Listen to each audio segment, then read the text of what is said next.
Good morning, everybody. Welcome to the latest edition of the Esri National Security webinar series. Today's topic is titled Leveraging ArcGIS in an Operations Environment. My name is Carl Walter, and I am the Industry Manager for National and Homeland Security, and I'll be facilitating today's webinar. Ops Center use of GIS again is our focus here today, and our webinar is going to be a little bit different than what we normally do. This webinar is going to be told through the lens of a real criminal case, one that several of us here from Esri supported on site about 2 weeks ago at the request of Alabama law enforcement and the Alabama Fusion Center. So the Ops Centers in this case, in our example today, were two things. It was actually a 30-foot RV owned by the Alabama Law Enforcement Agency, and also a temporary command post that was set up in a large cinder block hall, literally located behind a firehouse. So we're going to tell the story of how GIS supported a large-scale search and canvas operation involving over 30 agencies, and how GIS fueled communications between a command post and the field. Our agenda here is we are scheduled for a full 60 minutes, which may include a few minutes for questions. You can submit those questions to the webinar online tool, and if we don't get to your questions, we'll respond directly to you through the email addresses you provided when you registered. If you're interested in more specific information on how to deploy ArcGIS in an Ops Center environment, there will be an additional option on a survey tool at the end of the webinar where you can specifically request to be contacted. Our webinar today is going to be recorded, and the link of that recording will be sent out to all of you at the end of this webinar. And for some reason, if you couldn't stay online, or if you want to share that link to other interested colleagues, you'll be able to do so. So again, our agenda here is simple. I'm going to introduce our team of presenters, and then we'll go right into the use case of how the Alabama Fusion Center stood up a makeshift ops center and configured a series of web apps, mobile apps to support what was one of the largest search and canvas operations ever conducted by law enforcement in the southeastern United States. The operation that we're going to be talking about is very recent. It occurred in late February and early March of this year.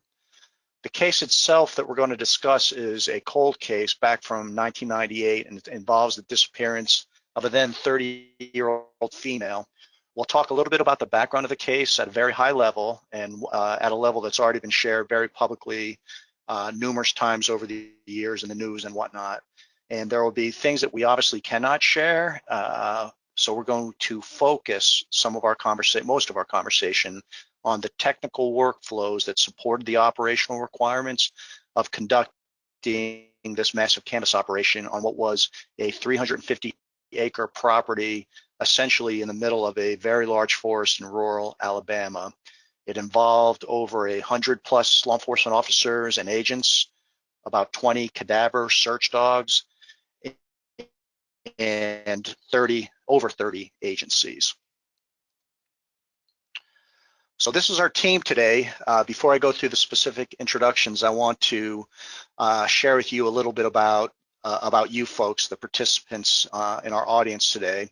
There's over 350 registrants, and it represents literally global law enforcement agencies across the globe, from the federal side, national government side, as well as a lot of state and local representation. We've got a strong presence from U.S. military and even DoD agencies from overseas, quite a few academic institutions, universities, and a handful of other software companies. So our team today, I'm going to start off with introducing Jay Mosley. So Jay is the director of the Alabama Fusion Center, and Jay is going to be facilitating this webinar along with me, as well as telling the story about the cold case. Also joining us is Jared Bostic. Jared is the Deputy Geographic Information Officer for the state of Alabama, and he is detailed out to the Alabama Fusion Center. Mike King from Esri is a law enforcement CAD 911 industry manager. And Mike's role today is going to be talking about how FirstNet was used as our communication platform, providing us connectivity in an area that we would not have had it. John Petter, again from Esri, is a solutions engineer assigned to our disaster response team. and John's going to be talking about how drone to map provided near real-time imagery to create a new and up-to-date common base map for all participants. Jeff Schoner is a senior product manager on our software development team here at Esri, and Jeff's going to talk about some of our mobile field applications that supported communication between a command center and law enforcement agents and officers in the field. He's going to be talking about workforce collector, the use of precision GPS, and how dashboards were utilized to update folks in the command center. And finally, Johnny Miller, and Johnny is a solutions engineer for our state government team here at Esri. And John's going to discuss the technology's web app builder primarily, which established situational awareness for all participants in the command center, in the command post, in the RV, as well as in the field. He's also going to talk a little bit about GPX integration from the tracking devices on the cadaver dogs, as well as how real-time information, suspicious points of interest in the field were collected by law enforcement agents in the field using Survey 123 and transmitted back in real time to the command centers. So these workflows, I mean, the primary workflow obviously was a law enforcement operation. However, you'll see, and you won't have to make any significant leaps to understand the applicability to many different public safety, defense intel workflows. So beyond law enforcement, I'm comfortable that these workflows will address many of the things emergency management folks would be doing, search and rescue, certainly some types of military operations, and a lot more. Essentially any activity that requires GPS tracking, field reporting between operational boots on the ground and a command center or a command post. We'll be addressing all of that in today's demonstration. So one of the things that we like to talk about oftentimes as kind of a foundational starting point of a conversation like this is the GIS Common Patterns of use. And I have a handful here. I'm not going to read through them all, but what I will say is our webinar, our presentation today is going to cover in significant detail in some way, shape, or form every single one of these except one, and that is constituent engagement. And because of the nature of the operation that we're going to be talking about, there was a degree and a requirement for some level of secrecy. So we didn't attempt to engage with anybody outside of law enforcement, but all these other patterns are hit, and they're hit pretty hard.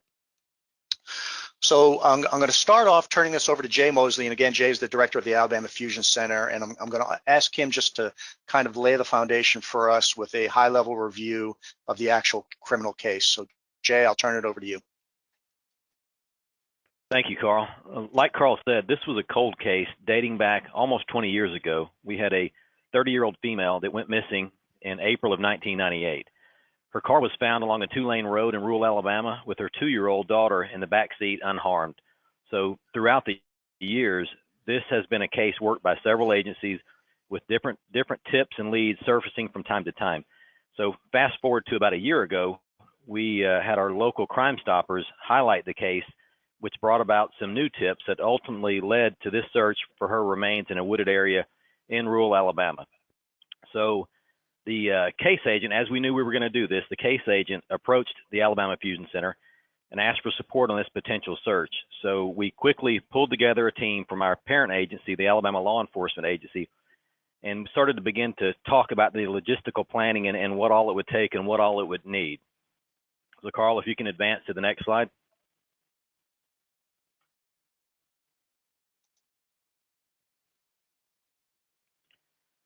So as we began looking at what all we needed, we knew that we needed some type of prioritized communications. So where we were dealing with was a very rural area where we could not rely on connectivity. We weren't sure of the cell service there, but we knew we just couldn't rely on it. Having been not on the property itself just yet, we knew that we needed some type of reliable cell service because at best it was just going to be spotty service. So we worked with our team at the EMA, and we were able to obtain that, and you'll see further along in this discussion how we obtained phones and some cell service from FirstNet and from AT&T. We needed to understand better the terrain that we were dealing with. So we needed to know, and as leadership needed to know, was it hilly? Was it wet? Were there roads? What kind of shape were the roads in? And we needed to get the best aerial imagery that we could get our hands on. So we knew we had to see the most current real time and be able to make our search grids, our search patterns to know what we were dealing with in that terrain. We knew we needed to use the incident command system for command and control during the event. So the Alabama Fusion Center was tasked with providing real-time information sharing and situational awareness for the Unified Coordinating Group to include staff at the command center as well as the forward operating base, which was actually the property that was on site. So we needed a solution to provide our leadership the most accurate and up-to-date information from the field. Also, during the early stages of the planning, we realized this was going to be a search like no other, and to our knowledge, a search of this magnitude had not been accomplished ever, especially in the Southeast. We were confident in that, like Carl had spoke earlier.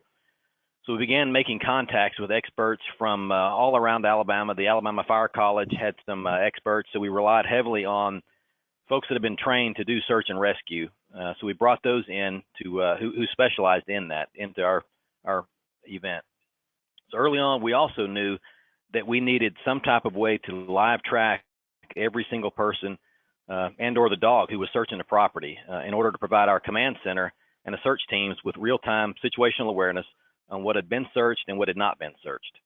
And then lastly, we knew we needed to have some type of way to collect points of interest. And so as we described what a point of interest was, we explained that to the teams, but a point of interest is what we determined could be an impediment, an area that was deemed unsearchable, something maybe of evidentiary value, or simply something that just needed a closer look.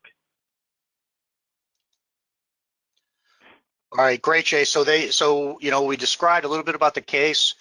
Jay just went through the mission, the operational requirements that his leadership put on him, and what he did next was understanding that much of these command center requirements could be managed using GIS. He brought in his Deputy Geographic Information Officer, Jared Bostic, to literally recommend the solutions for that. And I'm going to have Jared, you know, go one by one through some of those solutions that met the mission requirements. Thanks, Carl. So a couple of things that I want to cover. The first being what we were able to provide before the event, and then what we needed to be able to provide and collect during the event. So when Jay first approached me, it was really a situation where the case agent was looking for several printed maps of the area. So initially what we did was we went and we looked through the available imagery, and we were able to collect imagery for about 5 collections dating back to 97, 98, which was in black and white, all the way through 2016. Secondly, we also provided some topographic maps to show the elevation of the property so that the searchers could get a good understanding of what the terrain was really like. And then thirdly, we created a project in ArcGIS Pro using LiDAR and the digital elevation model. We were able to look at or give an understanding of areas of difficulty as well as potentially high areas of vegetation undergrowth on the property. And then during the event, what we need to be able to provide and collect, you know, as we learned more about the project and how the property was going to be searched, we knew that situational awareness was very high importance. So we knew that we were going to have anywhere from 15 to 17 cadaver dog teams, which includes a handler, a flanker, and then a law enforcement officer to escort them around the property. Our emergency management agency was able to provide us with roughly 150 phones through a partnership with AT&T, which we then pre-installed with Workforce, Survey 123, and Collector before the event.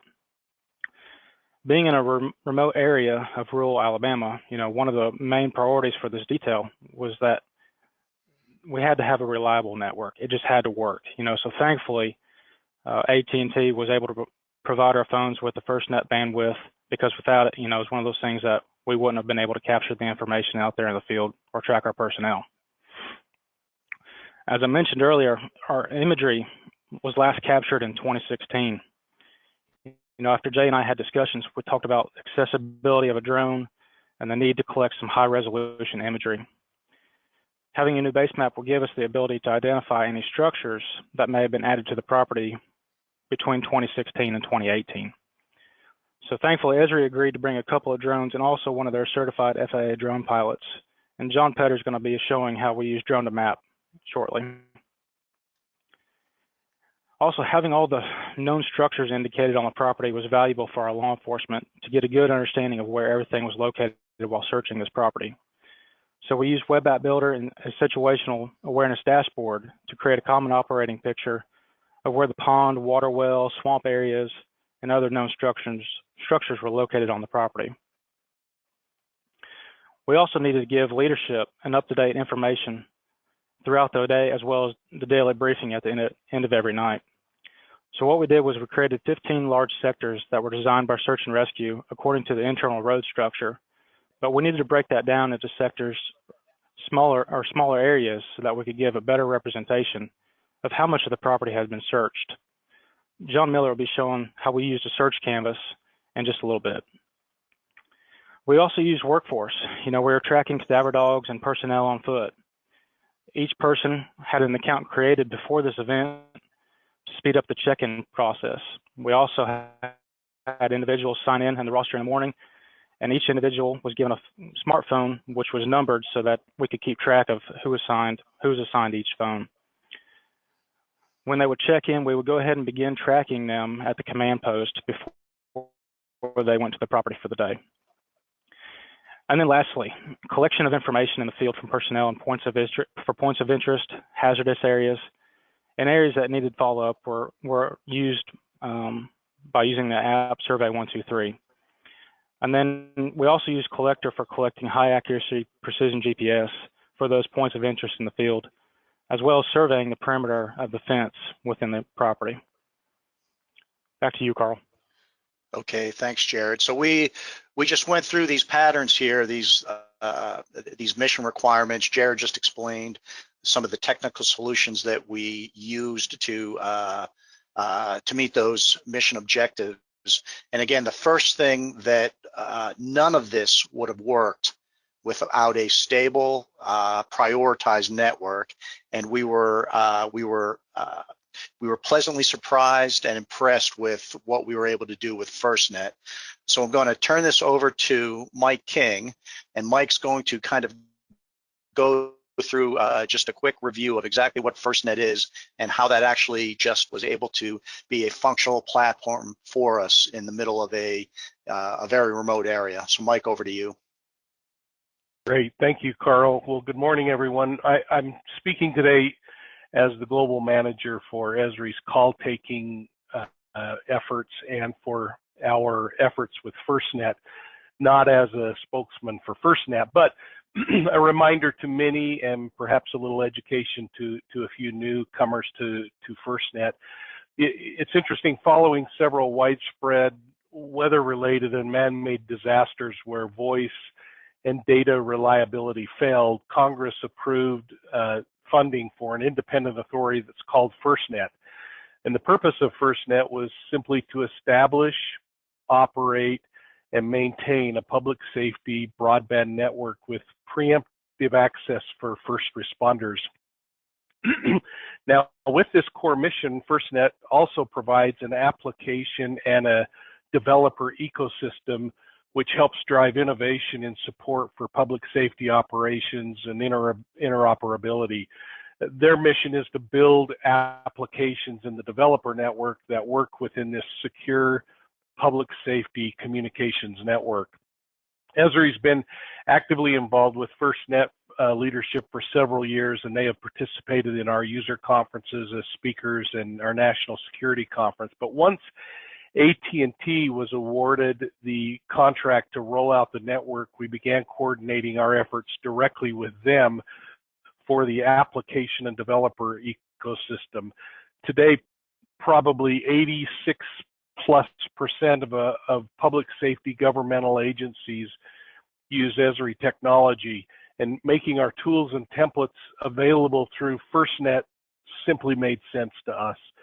We are currently submitting our huge library of applications and developer tools to the FirstNet App Store, but for those that need them immediately, they still are available on not only the Apple and Google stores, but developer tools through Esri. And one thing we're really pleased about is the selection from AT&T to co-sponsor the 2018 developer hackathons that are going on. And the next one is scheduled for March 23rd and 24th. If any, I saw many educators, and if there are any developers on the call, you can register for that. Right now, there are probably close to 400 of these brilliant developers who are registered for the event. Esri has built a host of easy to configure templates for those of you that are our customers to use. The templates are available for communication centers, emergency management, police, and fire. But as was shown so beautifully by Alabama, even those partners that are helping you that aren't Esri customers benefit and can use those applications in the middle of an event. These are free to download, and they include instructions on configuration. So we'll probably hear a little more about that as others speak directly to those. Finally, we just want to salute the public safety folks in the state of Alabama for the professionalism they displayed in this event. When I focus on just the FirstNet Esri perspective, though, it's really important to recognize that this included a very important technological accomplishment that, for the most part, remains hidden from public view, and that is the event relied on 4 Esri applications: Survey 123, Collector, Workforce, and Drone to Map. These apps were quickly deployed, and this is key, on FirstNet provided mobile devices with little notice to prepare for that. And more importantly, the mobile devices were deployed on a portable FirstNet broadband network, and the apps and the network performed flawlessly. It was just exciting to see what happened. Esri is really grateful to stand shoulder to shoulder with FirstNet and Alabama and public safety throughout the United States, and for the opportunity to prove in a very mission critical way that these geospatial tools and templates, which again are already available to most agencies in the United States, simply work. So Carl, thanks, and back to you. Okay, thanks. So yeah, so I think it's important to say, right, the users of all this, they had no idea what network this is on, and they had no experience with some of these mobile GIS apps, but they were in the field. They needed to communicate and pass information products back and forth, and they did that through these mobile apps, these AT&T phones, FirstNet, and all that information was, as you're going to see shortly, seamlessly integrated right back into the command center, the command post, where leadership could make real-time decisions. So we've discussed the case, we've discussed the communication platform that allowed us to actually be successful here. And now let's talk about some of the specific technology pieces and workflows that were designed there. So the first thing that we knew we needed was up-to-date imagery. The previous imagery that we had was old. We were concerned because law enforcement had not been on that property. It was massive, it was fenced in, and there was concern that there might be new structures. And one of the first things that was done was, at the execution stage of this operation, everything had to be searched. And so we needed to provide real-time, high-resolution imagery. And I'm going to turn this over to John Petter, and he's going to talk about how we did that using Drone to Map. Great, thank you, Carl. Well, the first step there with flying any UAS is to make sure that you follow the rules and regulations and FAA. We worked with Jay and his team to make sure that we did any due diligence with the local authorities there. Everybody knew that we were going to fly and we were going to be having UAS in the air. I am a Part 107 pilot, so I need to make sure I follow all those rules, with different flight zones, etc., and what sort of airspace I'm flying in. There's a great place to find out some of this information is knowbeforeyouFly.org. And then lastly, we knew we were going to have aerial assets, i.e. helicopters in the area, so I needed a way to make sure that I could communicate with those folks where I was flying, what altitudes I was flying, and just make sure that there was no no problems with that. Lastly, weather. We're in Alabama, and the weather there is fickle.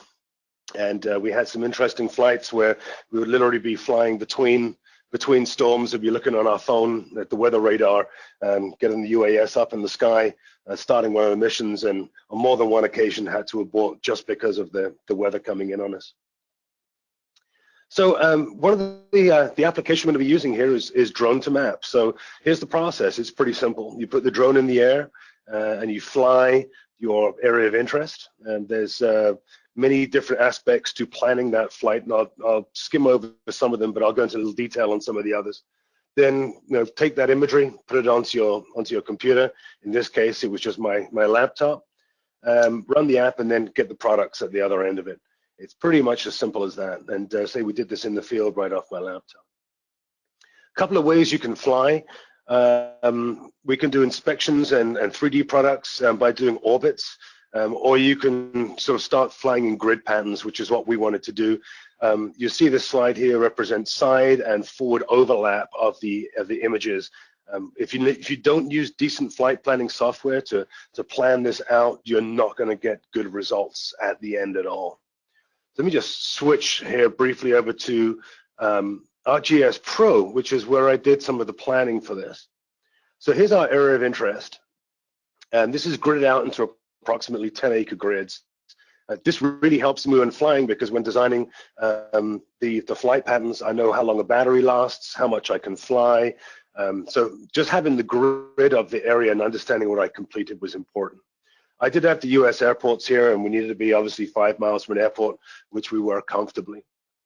Next, I identified some wetland areas, which would be difficult for me to get into, to fly from, and identified some contours just to give some idea of elevation heights. So where am I taking off from? How high is the drone flying, and what area do I need to capture? And then I really wanted to identify some launch sites, because again, it's a rural area. So in here, we just sort of identified clearings, and I marked those on the map so that we could take those now and use Esri's Explorer map in the field, and that would actually help us navigate to these takeoff points. There was just dirt trails and often just pushing through trees to get to these areas. Another thing to consider when flying, Part 107 is line of sight. Obviously, I'm in trees here, and I need to keep line of sight on the drone at all times to maintain that those requirements. So having multiple takeoff points and also understanding the altitude of those takeoff points was really important to me, to make sure that I was flying not only to actually get the mission done, but keeping within the rules. So once you actually get that piece of the planning done, the next piece that's very important is to find some good flight planning software. The application that I use is from our partners at 3DR, and it's called the SiteScan Field app. I've used this successfully many times, and it provides high quality flights with all the forward and side overlap. There's the grid, which I could actually bring in. So I pulled in the shapefile grid into the SiteScan app, and that then allowed me to plan my missions. You can see I'm flying basically a 30-acre chunk right here over the lake. It's saying one battery and about 144 images. The settings for this flight, we kept it at 400 feet because we wanted to get as much coverage from every single flight as we possibly can.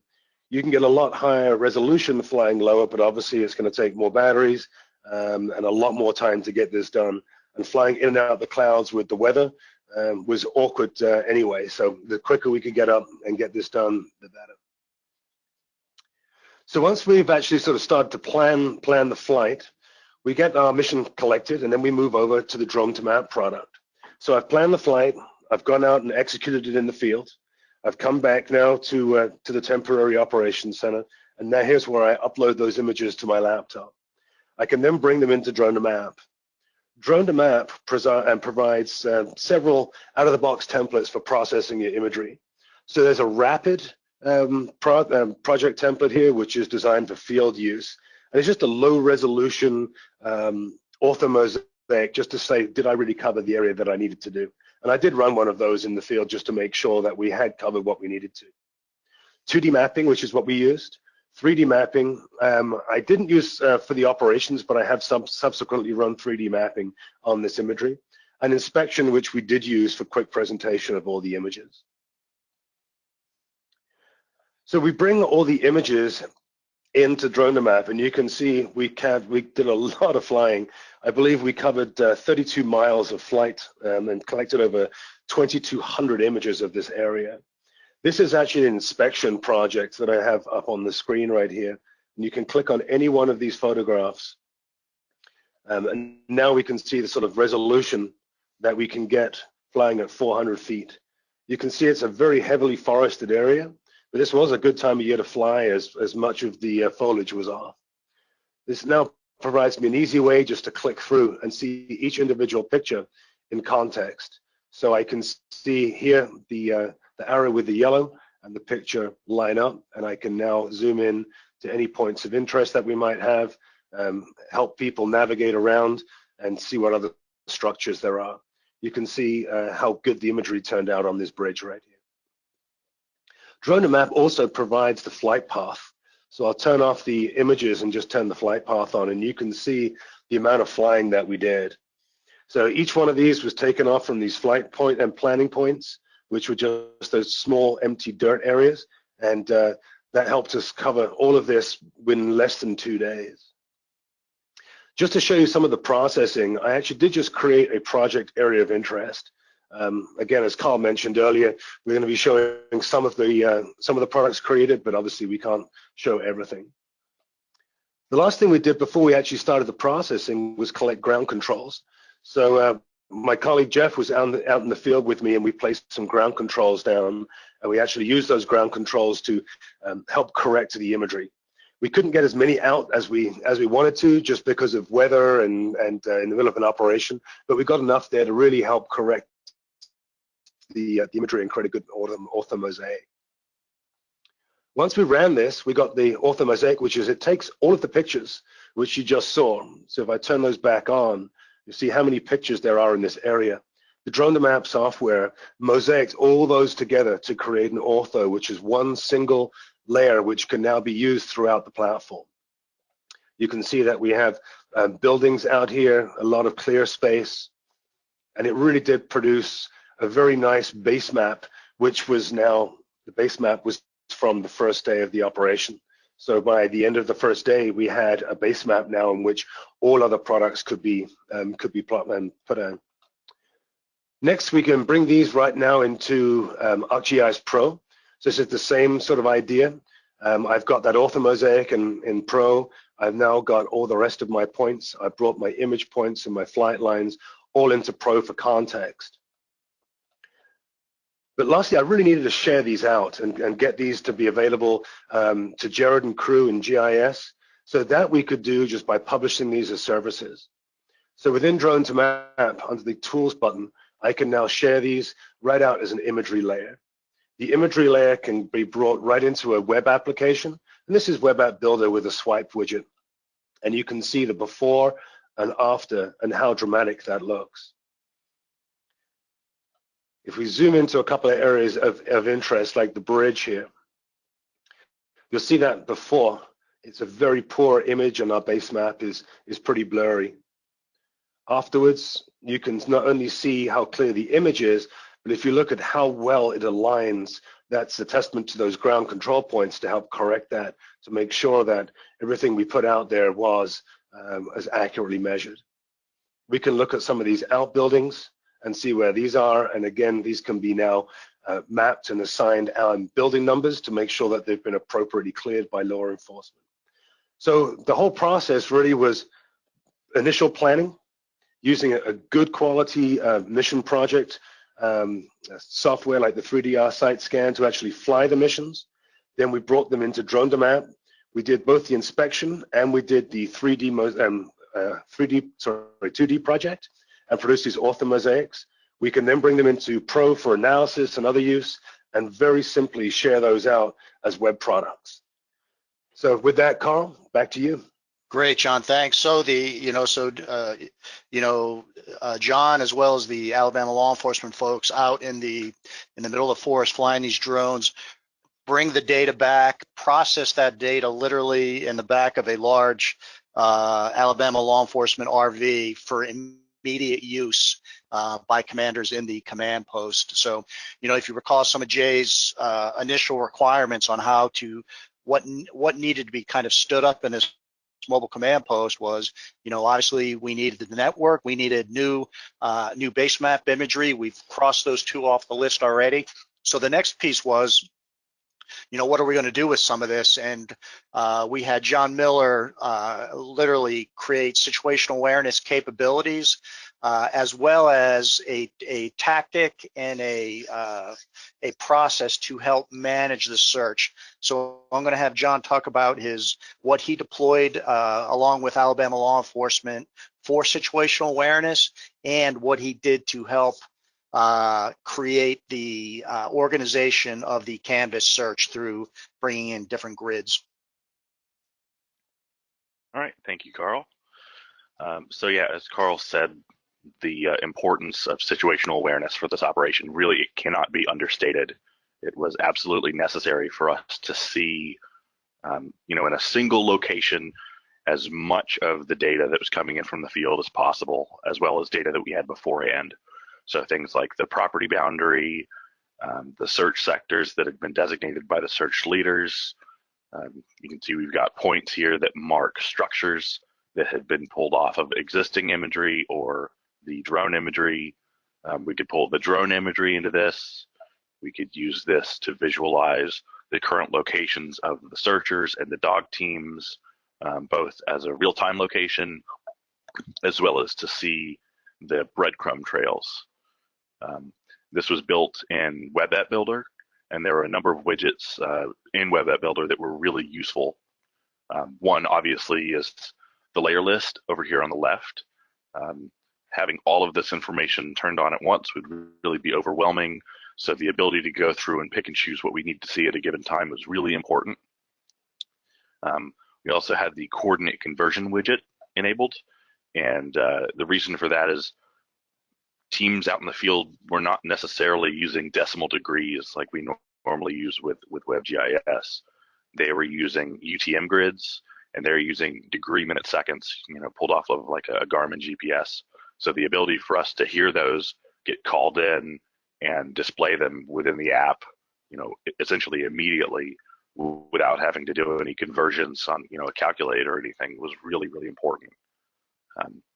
And then another thing that Carl mentioned was the importance of creating a subgrid. So the grid that's up and labeled right now, this is the search sectors that were provided by the search leaders. And they're largely based off of an existing road network as well as the topography. But an issue that we found is that they're all different sizes. So for example, sector 11 to the west, it's very big, it's about 90 acres, whereas some of the smaller ones like section 13 or section 4, they may just be 3 or 4 acres. So in order to determine whether or not an area had been thoroughly searched, we needed a more uniformly sized grid. And so what we used is a tool in ArcGIS Pro called the Create Tessellation tool. And what that did is that built a grid, and I'll have that display here, of 1 acre, uniform 1 acre hex bins. And what we were able to do was, as the searchers were in the field with their phones that were pinging the location every 30 seconds, we were able to aggregate those points into these hex bins at regular intervals in order to see where people had been. So an example of that aggregation. So this was really, really important for the commanders to see, both in the operations center and when they would come back from the field to check out what was going on. It was really important for them to see this and know where had they searched, where did they spend more time, where did they need to focus more effort. This is something that got checked on regularly, and we redeployed this probably about 3 or 4 times each day. We would rebuild it. It's something that we could have put in real time. That's definitely possible, but we were running it manually and republishing it each time. So that's it for the situational awareness planner. Carl? Okay, thanks, John. So we talked on how we were going to help organize the search, and you see the search sectors here, which were large and shaped again based on dirt roads and the lay of the land, so to speak. We created these additional smaller grids so we could actually track progress for situational reports throughout the day, and certainly at the end of each day. It ended up being like a five-day operation. So the next thing, let's now start talking about the search itself. So to start off on day one of the operation, we knew that there were going to be teams of cadaver dogs coming in, and it was a team of 3. So a dog, a law enforcement officer, a handler, and a flanker went out on day one of this operation and went through the property in an organized fashion. And the dogs were GPSed up with a Garmin device attached to a collar, and I mean, it was actually a separate component of our operation that we had to figure out a way to integrate in really quickly. And I'm going to ask John to remain on and talk a little bit more about how we utilize downloads from the cadaver dogs in a different fashion than how we used what we're going to talk about subsequently with the tracking and workforce. So John, what was the process you did to bring in those GPX files? Right, so that was a really straightforward process. Like Carl said, the dogs were GPS tracked. They were wearing Garmin Astro collars, but those needed to be aggregated at the end of the day when they all came back in. And so the process for that is the lead dog technician out in the field. What she did is when they were finished and they would come up to her, they would hand over their handheld devices. She would use the Garmin Basecamp tool to aggregate all of these GPX tracks into a single file so that we could have all of the dogs and all of the trackers into a single file, and then filter out the trackers. So, because they also had the phones, so we knew exactly where all the dogs had been throughout the day. And then she would bring me the GPX file, and that's really easy to pull in to the ArcGIS system. Here's a quick example with one dog. Just add layer from file, and then the GPX file gets imported straight in. Just pulls in directly, shows up immediately. This is just one dog again on one day, but when all the dogs were provided, they were all name tagged, and so we were able to symbolize the data in such a way that we could see where each dog had been on a given day, because it's also time enabled. So this was incredibly useful for our operations. John, it was very helpful for the dog handlers to come into the command center at the end of the day and see that visually on the big screen to see exactly where they went. We had almost every dog handler came in and said, okay, yeah, I thought that's where I was at. So very helpful in the command center. Yeah, absolutely. Great. Okay, so that's how we tracked and managed the cadaver dog component of the search. I'm going to now turn this over to Jeff Schoner, and he's going to talk about how we use some of our mobile field apps to manage the tracking of the law enforcement officers out in the field. Jeff, over to you. Thanks, Carl. Yeah, so in addition to the GPS tracks that we acquired each night, we wanted to provide a solution for real-time location tracking. And to do that, we used our product named Workforce for ArcGIS. Workforce includes a mobile application that we could use to capture the GPS location of each of the dog flankers, as well as all the law enforcement officers, and also store their historical tracks inside of ArcGIS so that we knew not only where they were, but also where they traveled through the course of each day. And as was mentioned already, we did record each track at 30-second intervals, and we were able to report that back into a dashboard directly in the command center as the tracks were coming in. So how did we do this? Well, we used the smartphones that were provided from FirstNet. They were Kyocera Duroforce Pro Android smartphones that were IP68 certified, rugged devices, so they could be resilient to dust and to drops in water. They also include the AT&T push-to-talk feature. Each night, the devices were returned and charged in the command center. And what really made this effective across this large property was that FirstNet provided an AT&T COW that gave us clear cellular access throughout the property. As far as distributing all these devices, we had quite a few devices and quite a few dog flankers and law enforcement officers that we wanted to provide them to. So up front, we added accounts into our ArcGIS organization so that was a seamless process. We also, inside of our workforce project, added those accounts in. We installed the workforce for ArcGIS app on all devices and signed into those devices so that each of the officers and flankers didn't have to worry about that. And then for each of the law enforcement officers, we also installed Survey 123 so that it'd be quite effective. So let's take a quick look. Well, actually, there's one more thing I wanted to mention, and that's what we did with the information coming in. So in the command center, we could kind of see all of this real-time information as it was happening. Officials, as you see here, with the district attorney, had this real-time view of the dog teams and the law enforcement officers as they were entering the property, as they were searching a grid in real time, as they were discovering points of interest. All that information was being displayed using operations dashboard for ArcGIS. And in total, we found that the teams walked over 1,500 miles and we recorded over 240,000 tracks in real time into the GIS. We could also take a look. Sure. I'm sorry to interrupt. Not only was that key to what you're showing there, but even as we funneled people into the entry control point, we only had one entry control point to keep up with who's there, who's not there. But it was key watching them come in, so we knew when to send the next wave, when to send the next wave. We could see them going through to the land through the ECP. So very helpful having it displayed in the command center. Right. Thank you, Jay. Yeah, so let's take a look at some of that information.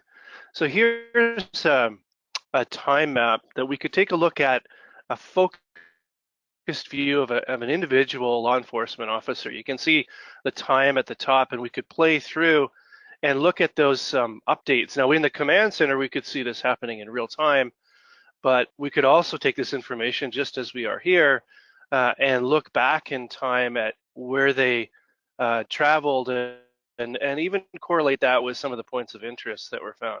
So we could look at individual locations, or we could start to look at their location history as well.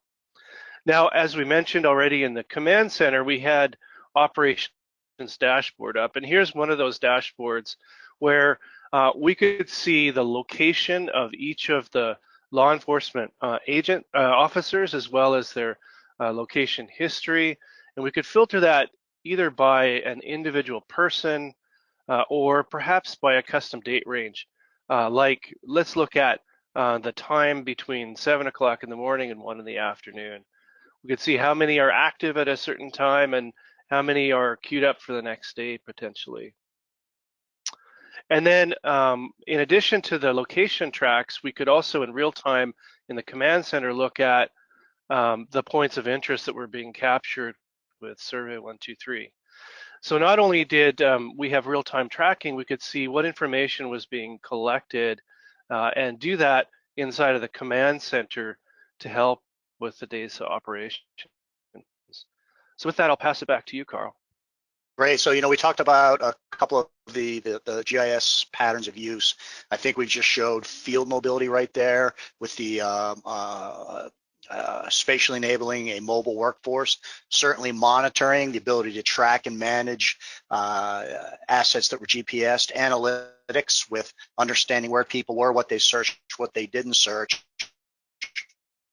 So the next thing, now that we're done with kind of the dashboard and the workforce component, we knew that individuals out in the field would potentially come up upon things what we termed as points of interest, suspicious points of interest, hazardous points of interest.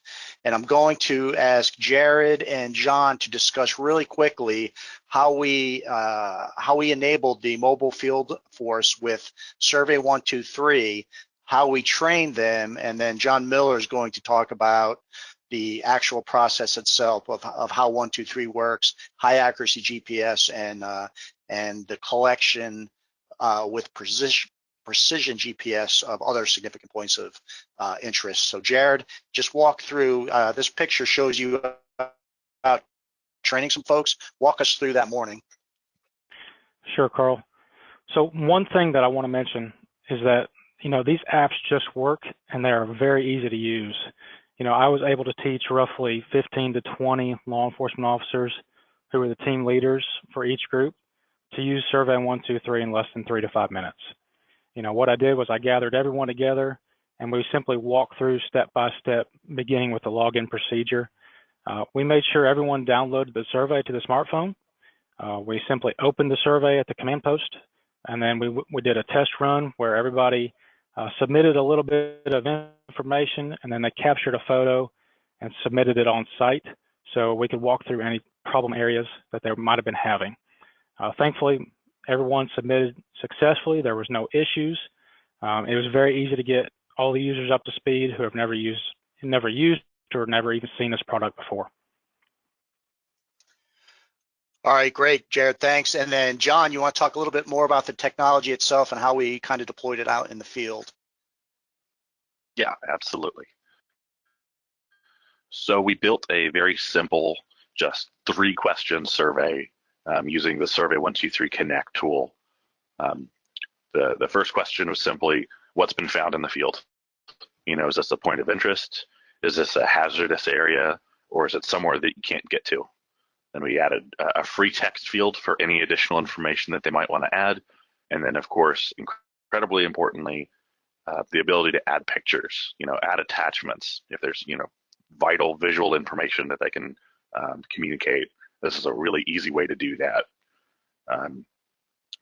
Also, a really great thing about Survey 123 is that on top of being very easy to use, it also has offline capabilities baked into it.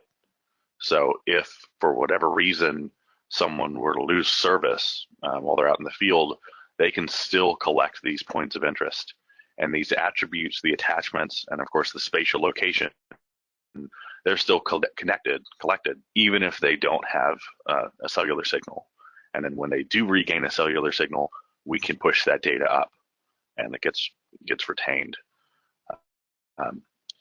This was visualized within the situational awareness planner that we had built. We pulled in the Survey 123 point layer directly, we pulled the service straight in, and this was able to refresh automatically. So as teams in the field were finding those points of interest, they were able to automatically, show up on this map and we could see them in real time. So for example, here's one point that was a gate up at the north corner. And so we can click on that point, we can see it's a point of interest. The description is that it's a gate. We can see who submitted it, when they submitted it, and then click on the link that takes us to the attachment. We can see exactly what it is. So that was just absolutely vital. All right, perfect, John. Thanks very much. And oh, sorry, keep going. Yep, absolutely. So then another big part of the field data collection piece was the high precision GPS. So a really great example of how that was used was in determining the exact positions of some of the fence lines. So when we had folks in the field, they were reporting that based on the map, there were areas that they knew they couldn't get to, but they were hitting a fence.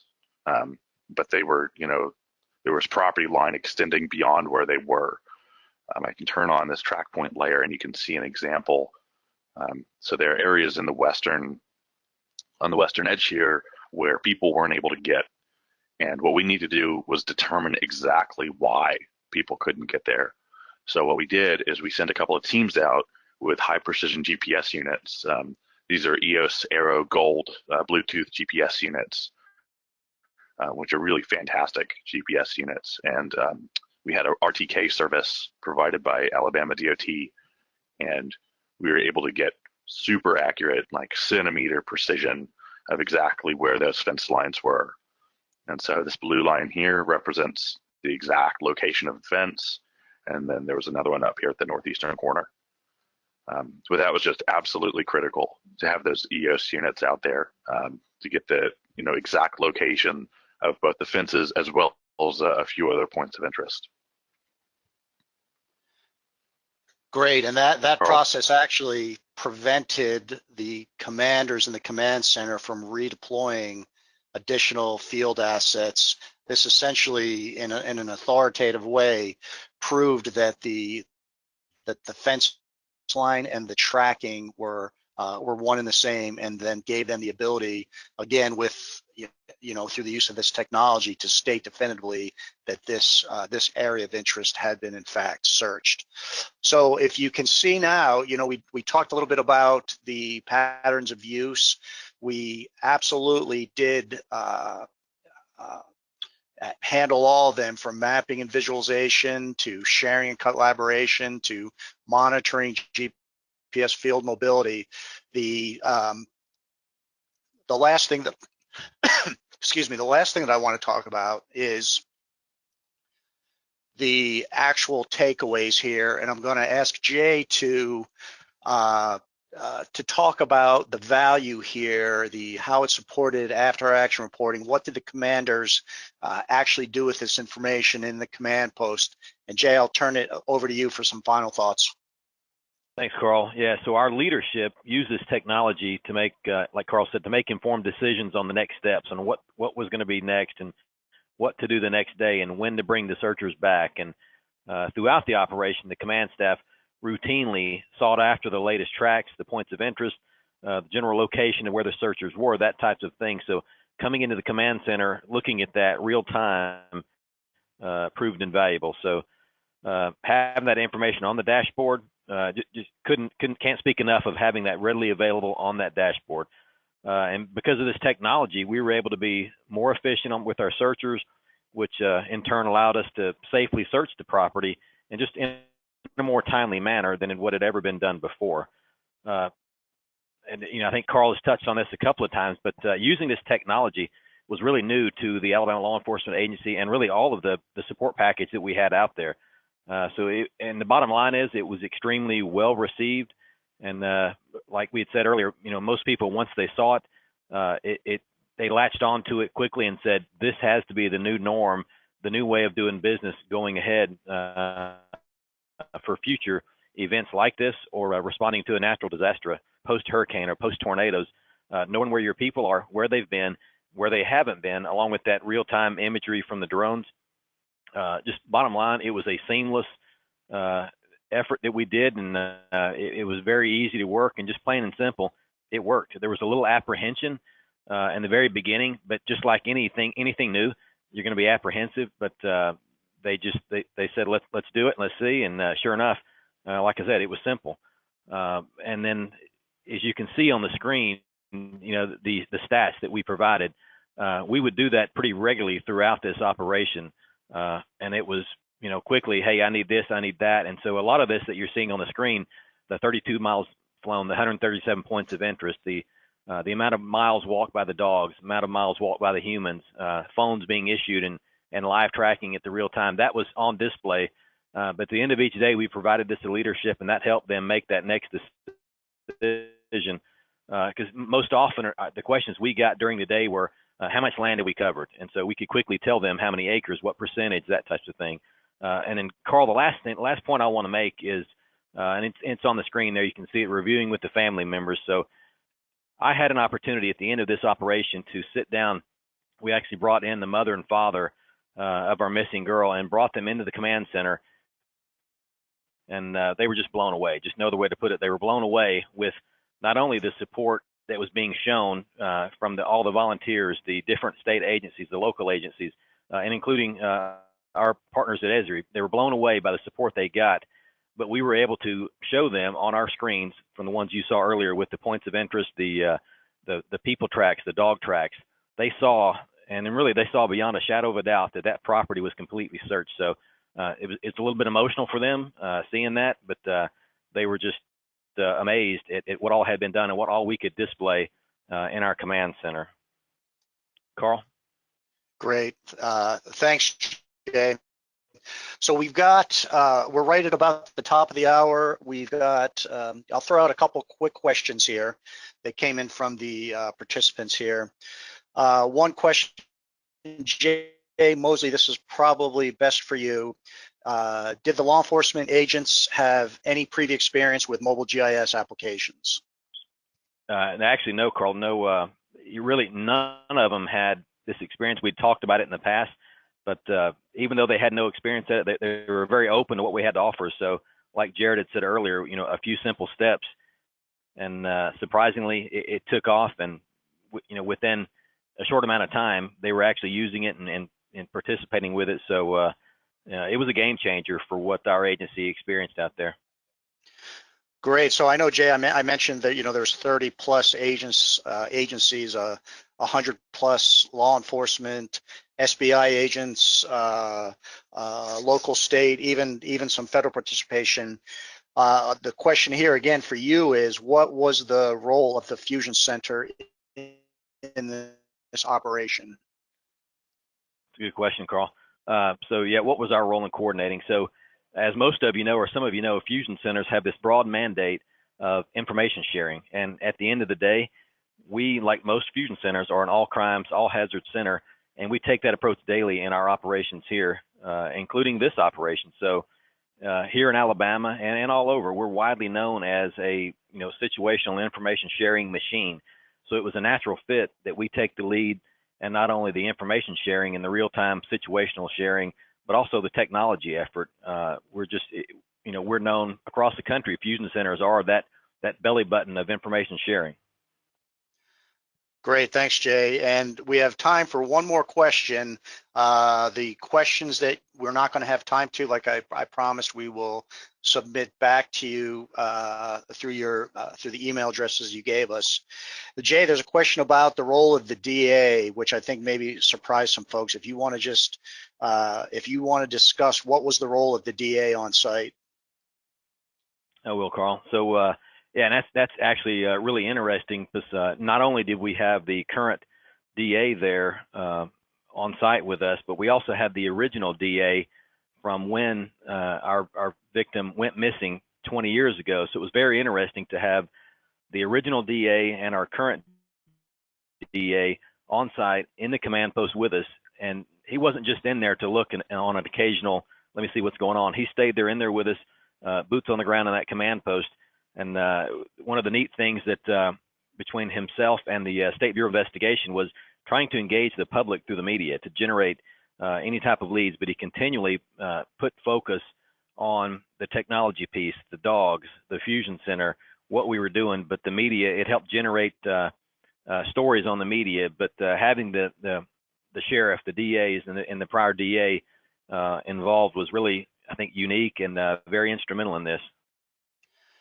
Great, thanks, Jay. I've got just before we close out here today, some upcoming important events. Again, we'll include this information and these URLs for you folks in a follow-up email. But we're going to close down now. That's the end of the webinar. Thanks for your participation, and goodbye.